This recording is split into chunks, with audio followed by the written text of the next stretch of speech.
I'd like you to take a Bible. Eventually, we're going to end up in 1 Samuel 29 and 30. I'd also like you, as we begin, to find Matthew chapter 20.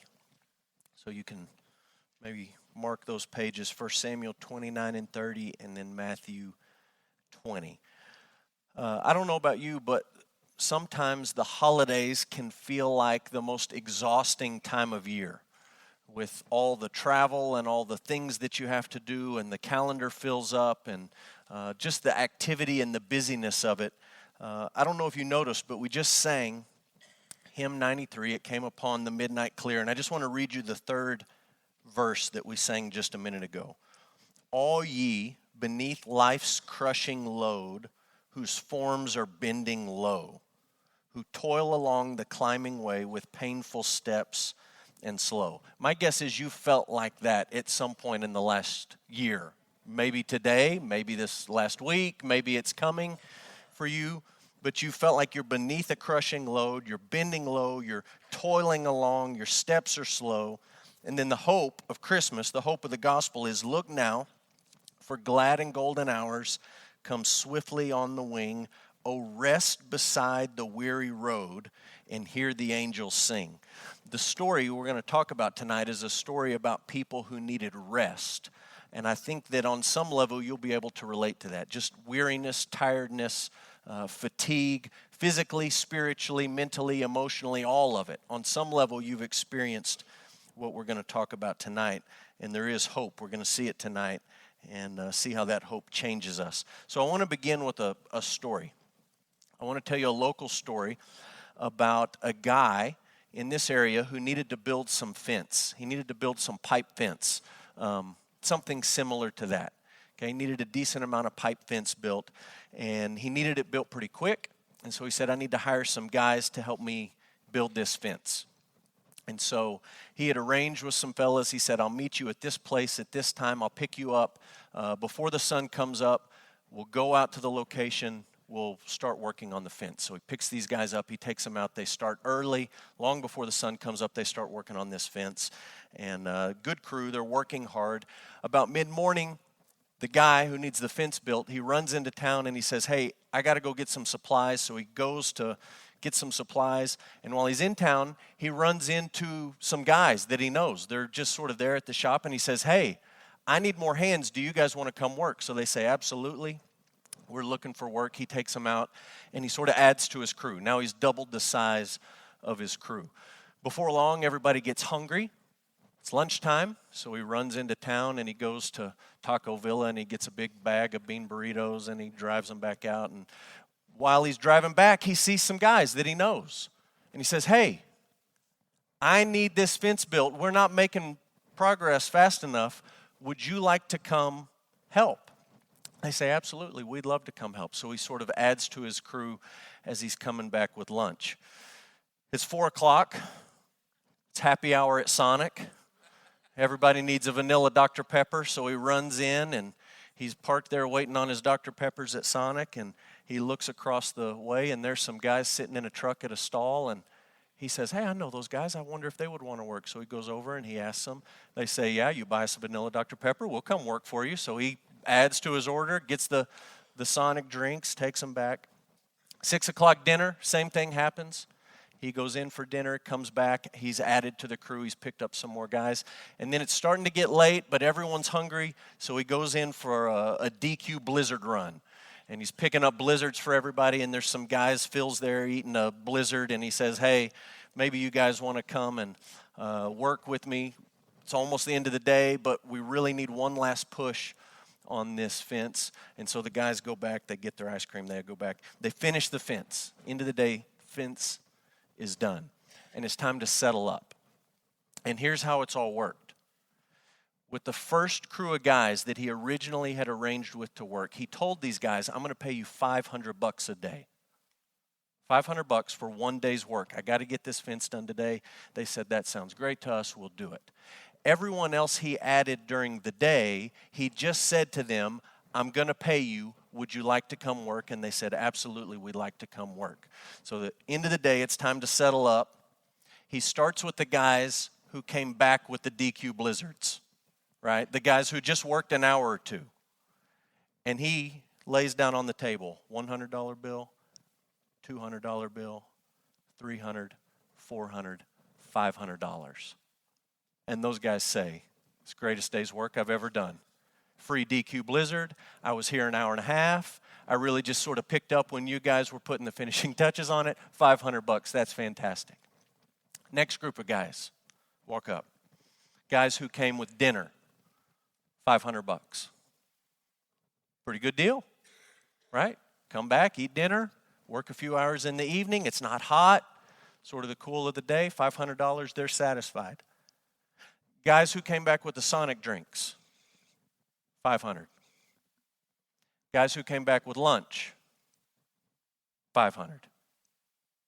Guys who came back mid-morning, first supply run, $500. And then you come to the guys he had originally agreed to pay. And they've watched the whole thing unfold. And if you've read the New Testament, you know this is not a real story. This is a West Texas version of a story Jesus told. And I just want you to read how it ends. Matthew 20, verse 10 says, when those hired first came, they thought they would receive more. But each of them also received $500, a.k.a. a denarius. On receiving it, they grumbled at the master of the house. And you know as well as I know exactly what they said. That's not fair. They grumbled, saying, these last worked only 1 hour, and you have made them equal to us who have borne the burden of the day in the scorching heat. Do you know how hot it is in West Texas? But he replied to one of them, friend, I'm doing you no wrong. Did you not agree with me for $500, a denarius? Take what belongs to you and go. I choose to give this last worker as I give to you. Am I not allowed to do what I choose with what belongs to me? Or do you begrudge my generosity? So the last will be first, and the first last. The story that we're going to talk about tonight is, I think, eerily similar to the parable Jesus told about the laborers in the vineyard. And this idea that we worked all day long, we should have a greater reward than those who didn't. And there's got to be an adjustment in our mindset. There's got to be an adjustment as you think about this story and who the bad guys are and the good guys are. I'm just going to give you the spoiler alert as you think about Jesus' parable. The bad guys in Jesus' parable are the guys who worked all day long. They're the villains. The ones who come up after a hard day's work and they say, wait a minute. You owe us more than that. That's not fair. We don't like how you're handing out paychecks here. And in our story, we're going to look at tonight in 1 Samuel 29 and 30, there's an interesting, maybe you could say a surprising villain as well. I want to just remind you a little bit of the context so you can make sense of what we're going to talk about in 1 Samuel. 1 Samuel 28 is sort of you might call it a one-off chapter. It's a story about Saul. It really sort of interrupts what we've been studying as we've worked through the life of David. And it's just sort of a chapter that gets thrown in at the end of this book, and it's sort of telling you Saul is on his way down, right? He is on the downhill slide. There's no stopping it at this point. He's just about to completely crash and burn. And so you can look at chapter 28. Chapter 27 is a story of David running away, and he runs to the Philistines. And initially he goes to Gath, and then he ends up at a city named Ziklag. And so I'll put a map up that just sort of gives you an idea. You can see Gath over on the left, up at the top. And then I gave you a red circle down here. Ziklag is sort of in that area-ish.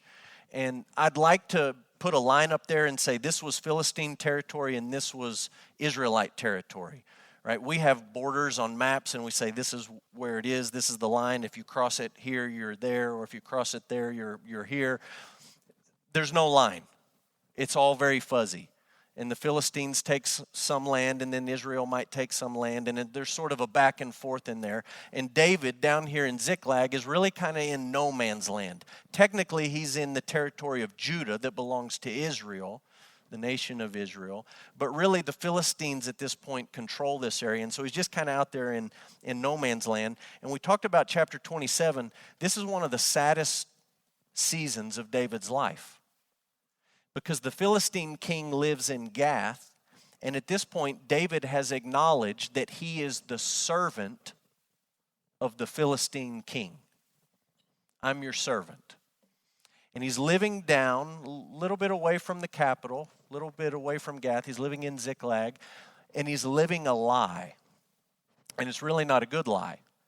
He's telling the king of the Philistines, every day, every week, every month, we're traveling out to the east and we're raiding villages and tribes and peoples. And the Philistine king hears that and he says, great, that's the direction of Israel.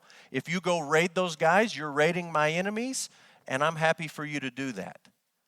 In all reality, what David is doing is sort of going off to the west, and he's raiding Canaanite tribes, sometimes even Philistine tribes in cities. And when he goes, he's wiping everyone out in the town so that no one can live to tell the Philistine king what's really happening. And this happens for over a year, where he's just slaughtering people and he's lying about it.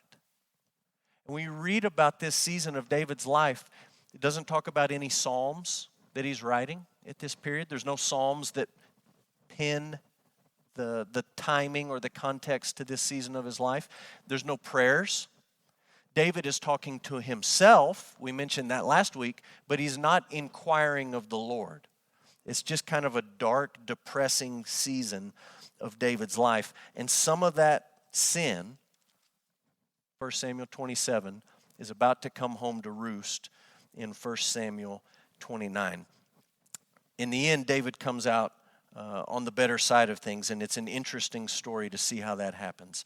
Here's a few quotes just to get us started. I couldn't pick between the two of these, so I gave you two sort of opening quotes tonight. Peterson says this: "The brook Besor marks an important episode in human history. An event was enacted there that's definitive for people whose family tree goes back to Jesus, a tree of life with roots in David. I've never understood why the brook Besor doesn't rank along with other definitive place names: Bethany, Galilee, Shiloh, Calvary, Bethel. But that portion of the David story that originates at the brook Besor keeps being reenacted among men and women who stay in touch with the God of their everydayness." What he's saying is there's something about this story we're about to look at that ought to get relived in your life over and over and over and over. There's something positive that you need to take away here. Licato, in fewer words, says it like this: "Don't feel bad if you've never heard of the place, Besor. Most haven't, but more need to. The brook Besor narrative deserves shelf space in the library of the worn out. It speaks tender words to the tired heart." Hopefully you see some encouragement as we look at this story tonight. So let's talk about David. He spends 16 months living in Ziklag as a servant of the Philistine king Achish. I mentioned that to you already. You can read it in 27:5-7. David confesses it again in 29:8. He just acknowledges, "I am the servant of you, Achish, king of the Philistines." The anointed king of Israel is just voluntarily calling himself the servant of the Philistine king. The man who slayed Goliath is putting himself under the authority of the king of the Philistines. This sojourn, this time he spends in Ziklag, led to a disastrous scenario. The anointed king of Israel was prepared to march into battle against Israel.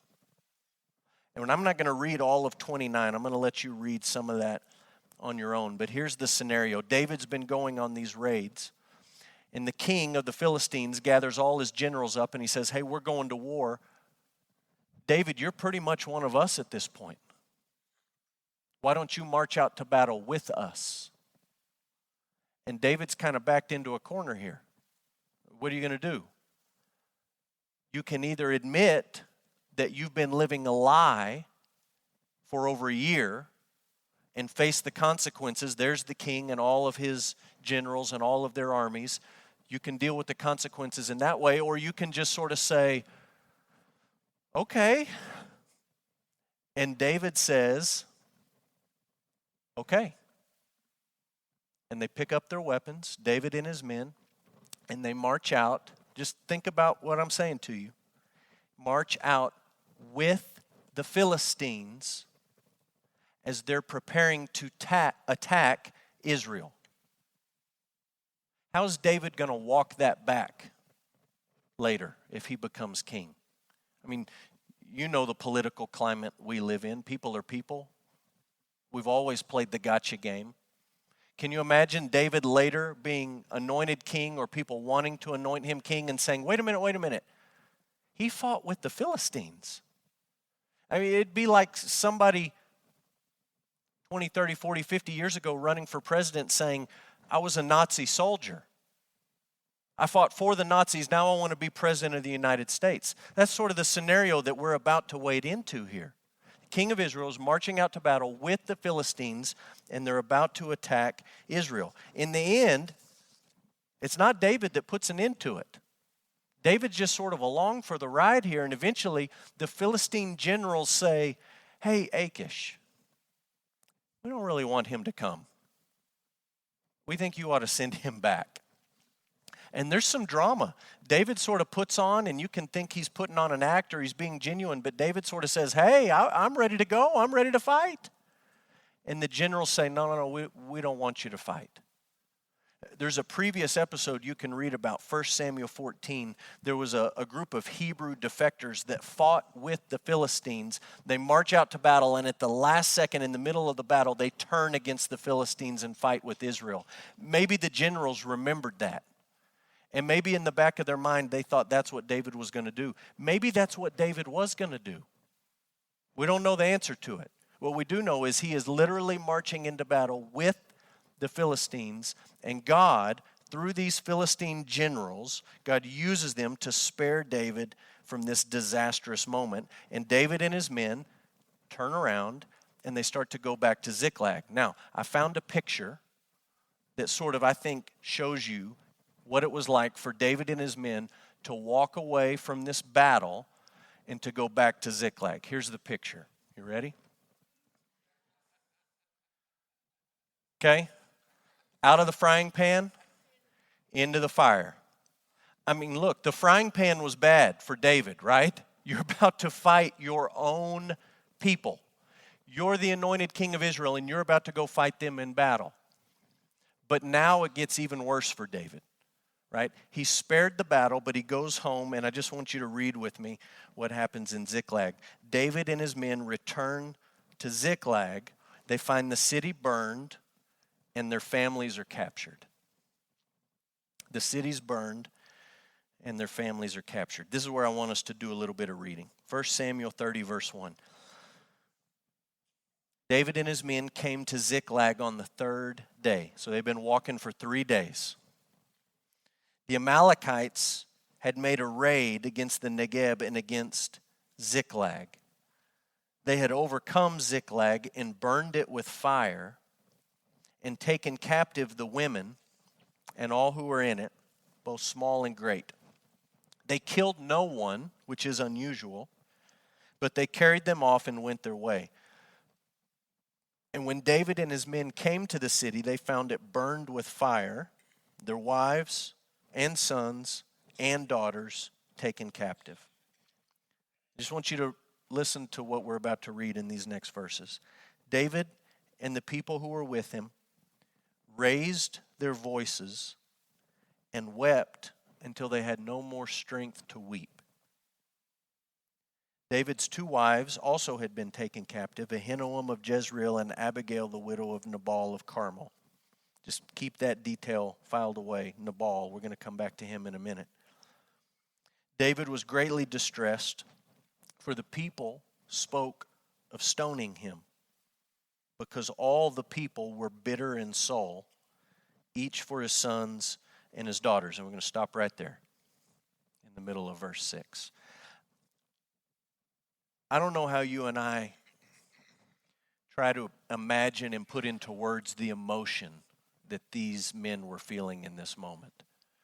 They've been right on the edge of a very stressful situation. We're about to march into battle with the Philistines and fight our own people.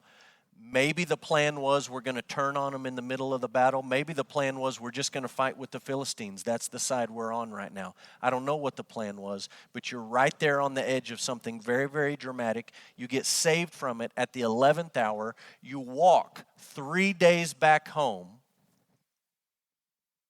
and on the horizon you can see the smoke. You can smell it.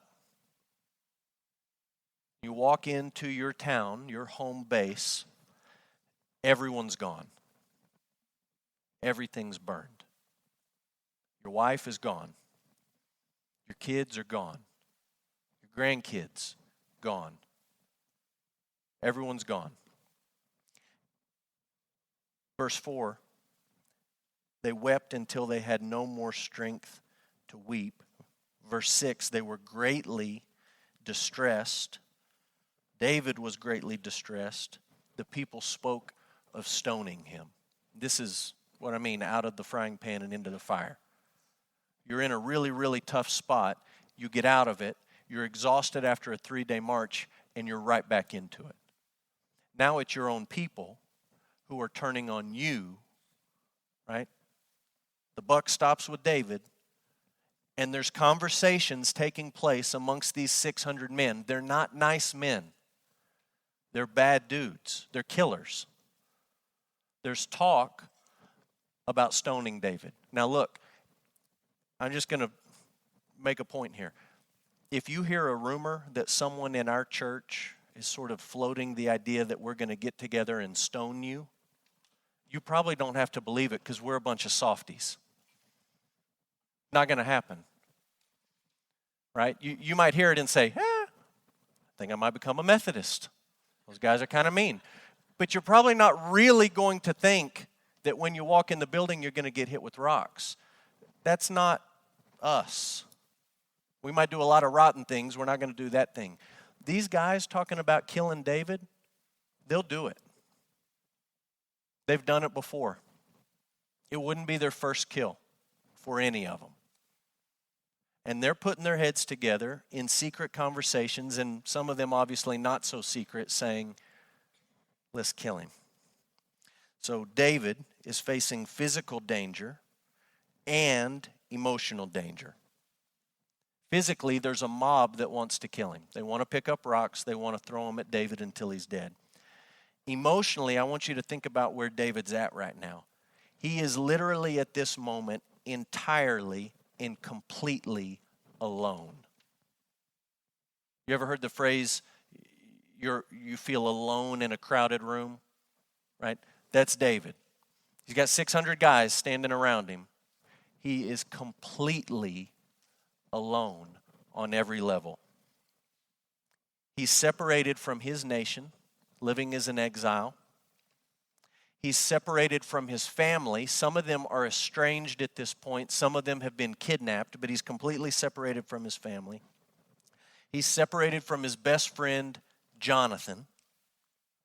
He's separated from his Lord, and I mean that lowercase l Lord, Achish, right? At least with Achish, he had sort of an ally. The whole thing might have been based on a lie, but Achish actually did like David. He's separated from him now. And now he's separated from his own men, his own army, because they've turned on him and they want to kill him. Worst of all, he's separated from the Lord, capital L-O-R-D. Up to this point in the story, he's not praying, he's not singing, he's not writing psalms, he's not inquiring of the Lord. All he's doing is listening to himself and focusing on the enemy. Licato says it this way, a man all alone like that, he's a psycho in the making.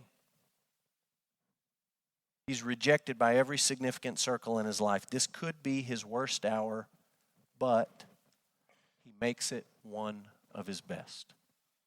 And there's a beautiful picture here of where do you turn when you literally have nowhere else to turn. And you've heard the expression, I've hit rock bottom, I've come to the end of my rope, I've run through all my resources, I've burned all my bridges. That's David in this moment. There is literally nowhere left for him to look for help. It's an act of God's grace that God has brought him to this point. When you get to that point in your life, you may not feel like God is being very gracious to you. You may feel like God is crushing you. You may feel like God is pressing you. You may feel like God is not concerned for you. But when He brings you to the end of all the other options that you've been turning to, that's an act of His grace, and He's being gracious to David. David found strength by turning, finally, to the Lord. In the middle of his distress, he finally turns to the Lord. He's got nowhere else to look, and so he finally looks towards the Lord. Let's read 1 Samuel 30, verse 6, the rest of verse 6 through verse 10. David was greatly distressed, for the people spoke of stoning him, because the people were bitter in soul, each for his sons and his daughters. You understand that? But David strengthened himself in the Lord, and it's all caps. He strengthened himself in Yahweh, his God. And David said to Abiathar the priest, right? He's talking to the Lord. He's talking to the priest. He says to Abiathar the priest, the son of Ahimelech, bring me the ephod. So Abiathar brought the ephod to David. David inquired of the Lord. If you're reading this, and you've been reading the last few chapters, you get to that phrase and you say, finally. What have you been waiting on? Why didn't you do this when you were marching out with the Philistines? Why didn't you do this when you were raiding these villages and killing everybody? Why didn't you do this when you were calling yourself the servant of the king of the Philistines? Finally, David inquired of the Lord, shall I pursue after this band? Shall I overtake them? He, that's the Lord, answered him, that's David, pursue, for you shall surely overtake and shall surely rescue. So David set out, and the 600 men who were with him, and they came to the brook Besor, where those who were left behind stayed. You don't know about that, but you're about to. Verse 10, David pursued, he and 400 men. 200 stayed behind, underline this phrase, who were too exhausted to cross the brook Besor. Just file that in your brain. Why did they stay? They were too exhausted to cross the brook Besor. This is not the mighty Mississippi. This is not like they couldn't make the swim across torrential waters. This is quite literally a brook. Seasonally, it might completely dry up. This is not hard, but they are so exhausted they can't cross, and so 200 of them stay. David leaves 200 tired men at the brook. I just want you to think about, if you can, putting yourself in the shoes of those who stay, the 200. Licato asked this question, how tired does a person have to be to abandon the hunt for his own family? It's pretty tired, right? March 3 days back. You weep until you have no more strength to weep. You march off again to try to get back everything that you've lost. And at some point you just say, I can't go one more step. I can't cross the brook. If you're going to go on, you're going to go on without me. I know it's my wife. I know it's my son. I know it's my daughter, but I can't go on. How tired does a person have to be to abandon the hunt for his own family? He makes this point of application. The church has its quorum of such folks. Good people. Godly people. Only hours or years ago they marched with deep resolve, but now fatigue consumes them. They're exhausted, beat up, worn down. They can't summon the strength to save their own flesh and blood. Every night in Odessa, Texas, tired people, and I don't just mean sleepy, I mean exhausted people, fill bars and game rooms across this town. They're looking for some sort of relief, some sort of rest, some sort of something to live for. And On Sundays, some of them walk through these doors. Guess what? When they walk in and they make eye contact with you, they smile.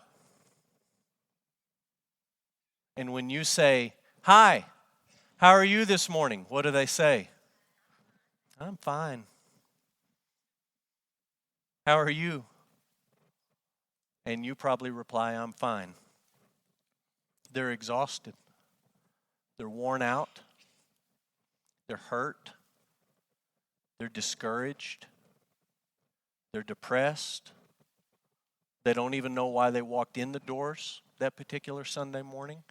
And there's a question, what are we as a church going to do with those people? What are you going to do when those people walk through the door? This kind of fatigue, what's it caused by? Age, sickness, defeat, disappointment, divorce, family issues, parents or children, addiction, job loss. What are you going to do with these people? You basically have two options. You can cut off the dead weight and say, "Look, pull yourselves up, or we're leaving you behind." Or we can graciously let them rest for a while. What are we going to do with these people? 200 are left at the brook Besor. David took 400 men, and he recovered the people and the possessions. 200 stay, 400 go and fight. I'm going to let you read about the fighting, verse 11 to 20. Here's the Cliff's Notes. 400 take off. They find a half-dead Egyptian. He had been abandoned by the Amalekites because he was too tired to go on, so they just left him, dead weight, leave him behind. He helps David find the Amalekites. They're overconfident. They haven't set a guard. They're probably drunk. Locato says they were sitting ducks, and pretty soon they were dead ducks. David and the 400 men swoop in. None of David or his men die in the battle. They get everyone back who had been taken from Ziklag. They get all of their stuff back, plus they get all the stuff that the Amalekites had. In the end, they're coming back from this battle, David and the 400, richer than they were before the whole thing happened. No one dies. They all go home with more money in their pocket. David, this is the greatest part of the story. David insists that the 200 tired men are treated graciously. And I just want to read with you 1 Samuel 30, starting in verse 21. It says, "Then David came to the 200 men who had been too exhausted to follow David." Remember, we read that up in verse 10.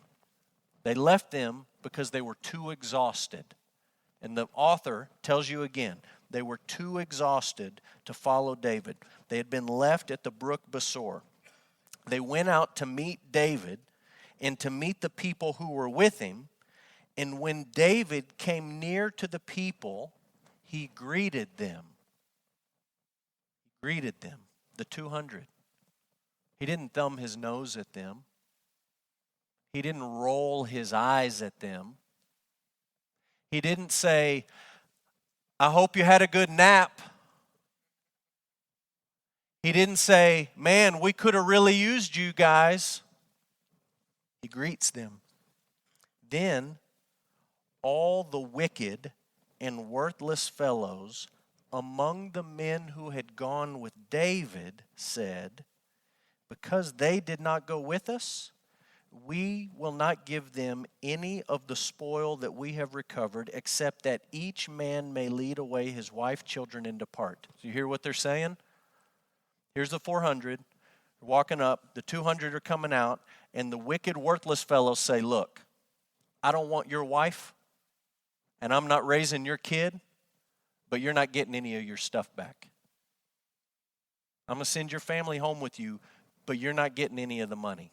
You're not getting any of the animals. You're not getting any of the clothing. You're not getting any of the spoils. None of it. You didn't come." David said, verse 23, "You shall not do so, my brothers."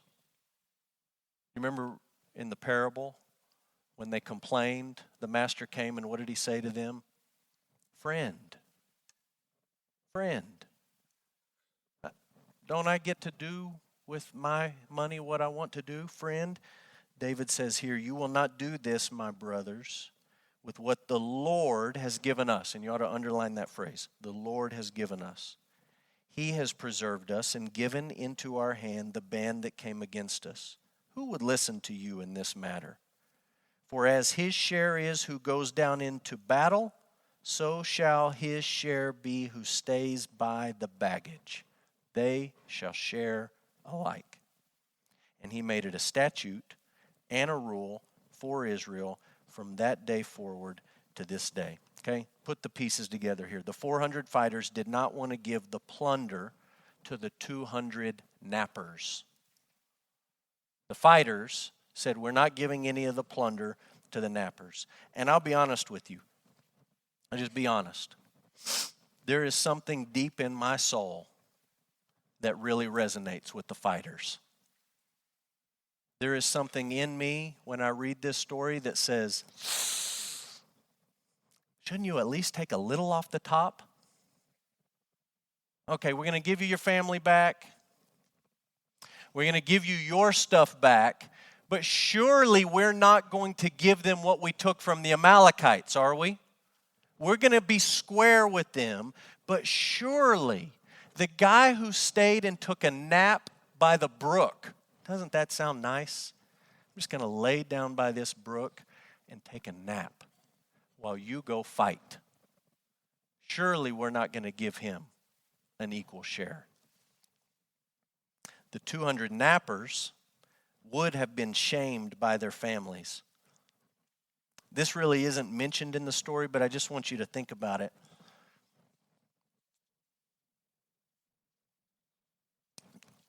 The author says the 200 nappers go out to meet this returning group. Can you imagine if your wife was in the group coming back and you were a napper? Or can you imagine being the wife or the son or the daughter? Imagine that you've been kidnapped in Ziklag and they take you off. The Amalekites take you. Nobody dies, but everybody gets kidnapped. They march you off down the road and they're laughing and they're teasing and they're joking and they have a big keg party that night and you hear some noise outside the camp and you recognize some voices and you see some faces you know and you say, hey, these are our guys. David and the boys have come to get us. And you're looking around and you say, there's Joe's dad and there's Jimmy's dad and there's Bob's husband or Susan's husband. I hope it's not Bob's husband. There's Susan's husband, whoever. You know all these faces, and you're one of these wives, and you say, where's my husband? Somebody has to say to you, well, he's taking a nap at the brook. He was just too tired. He was tired from. You weren't too tired, obviously, she says. Yes, but your husband, he was worn out. Or what about kids? You know how kids tease each other on the playground. My dad this, my dad that. Can you imagine some of those kids saying, well, my dad came to rescue us. Did you see how many Amalekites he killed? Man, he was cutting throats left and right. It was fantastic. What did your dad do? Oh, that's right. He took a nap. He didn't even come for you. These guys are about to be humiliated. One of the authors I read had a quip that went something like this. You can imagine the wives saying, oh, my husband stayed at Besor. I'll tell you who's going to be sore when I get back. Licato says, rescued wives, angry. The rescuers, resentful. What about the 200 men who rested? Worms have higher self-esteem. They feel as manly as a lace doily. A Molotov cocktail of emotions is stirred, lit, and handed to David. What are you going to do, David? You got everything back. You got 400 guys that went to fight. You got a lot of stuff to divvy up, and you got 200 guys who stayed back and took a nap. The text has told you 2 times why they stayed. Why did they stay? Verse 10. They were too exhausted to cross the brook Besor. Look down, verse 21. The 200 men, they had been too exhausted to follow David.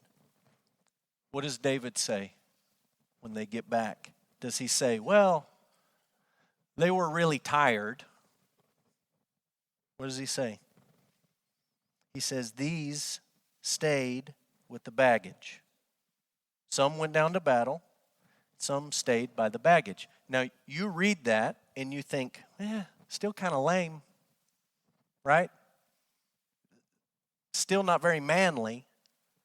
But if you've been reading in the book of 1 Samuel, you might remember a battle that almost took place between David and his men and a fool named Nabal and his men. Right? You can go back and read this story. David is so mad at Nabal for his refusal to show hospitality. David looks at everybody and he says, this is what we're going to do. 400 of you get your sword. 200 of you are going to stay here and guard the camp. 400 going to fight, 200 staying.